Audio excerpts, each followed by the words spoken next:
এই বিজয়ের আনন্দ তখনই পূর্ণতা পাবে যখন দেশের আশ্রয়হীন মানুষের আবাসন আর নিরন্ন মানুষের খাদ্যের নিশ্চয়তা হবে।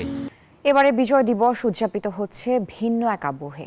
৭১-এর গৌরবময় অতীতের সঙ্গে এবার মিলেমিশে একাকার হয়েছে জুলাই গণ আন্দোলনের রক্তাক্ত স্মৃতি। প্রতিবাদী গ্রাফিতি আঁকা রাজধানীর দেয়ালগুলো যেন বারবার মনে করিয়ে দিচ্ছে নতুন বাংলাদেশ তৈরির নতুন যে যুদ্ধ শুরু হয়েছে সেখানে পরাজয়ের কোনো অবকাশ নেই। শাহ আলী জয়ের প্রতিবেদন। লড়াইয়ের যখন কোনো হাতিয়ার থাকে না, তখন গ্রাফিতি হয়ে ওঠে একমাত্র অস্ত্র। গত জুলাইয়ের অবরুদ্ধ সময়ে বিখ্যাত এই ব্রিটিশ প্রবাদের প্রতিচ্ছবি যেন ফুটে উঠেছিল ঢাকার দেয়ালে দেয়ালে। হত্যা, প্রতিরোধ, আশাবাদ আর সংকল্পের এক অদ্ভুত মিশেল হয়েছিল সেখানে। আর মানুষ উদ্দীপনা খুঁজে নিয়েছিল নগরীর দেয়ালগুলো থেকে। তাই মহান মুক্তিযুদ্ধের বিজয়ের দিনটিতেও এই সব শিল্পময় প্রতিবাদ হয়ে উঠেছে স্বাধীনতার আরেক প্রতিশব্দ। আন্দোলনের সঙ্গে যুক্তরা মনে করছেন শুধু ঢাকা নয়, সারা দেশের দেয়ালগুলোতেই পাওয়া গেছে কথা বলার স্বাধীনতা। সবাই সবার মনোভাবটা প্রকাশ করছে পাবলিকলি।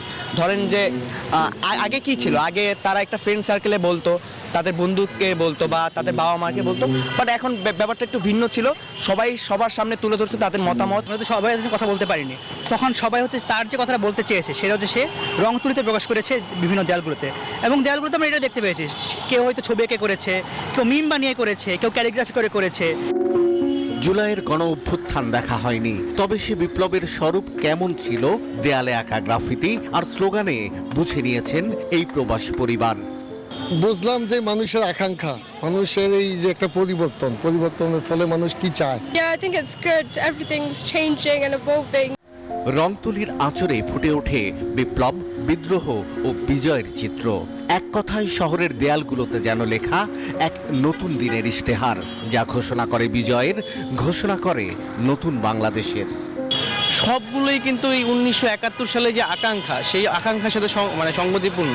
কারণ ওই আকাঙ্ক্ষার প্রতিফলন হয় নাই দেখেই মানুষজন, বাংলাদেশের মানুষজন, ছাত্র জনতা বারে বারে এই ধরনের গণ অভ্যুত্থানে এই স্বৈরাচারদের বিরুদ্ধে এবং ফ্যাসিবাদের বিরুদ্ধে রাস্তায় নামছে। এই যে কাজগুলো, এই যে গ্রাফিতিগুলো, এগুলো আসলে প্রমাণ করে যে না, আমরা এখন চিন্তা করতে পারি মুক্তভাবে এবং কথা বলতে পারি, এবং এই নিদর্শনগুলো আসলে আমাদের যে ইতিহাসগুলোকে ধারণ করে, যাতে আমরা না ভুলে যাই। তবে জীবনের ঝুঁকি নিয়ে যারা এঁকেছেন এই প্রতিবাদী শিল্পকর্ম, সেই সব আঁকিয়েরা মনে করেন এই বিজয়ের আনন্দ তখনই পূর্ণতা পাবে যখন দেশের আশ্রয়হীন মানুষের আবাসন আর নিরন্ন মানুষের খাদ্যের নিশ্চয়তা হবে। শাহ আলী জয়, নিউজ 24, ঢাকা।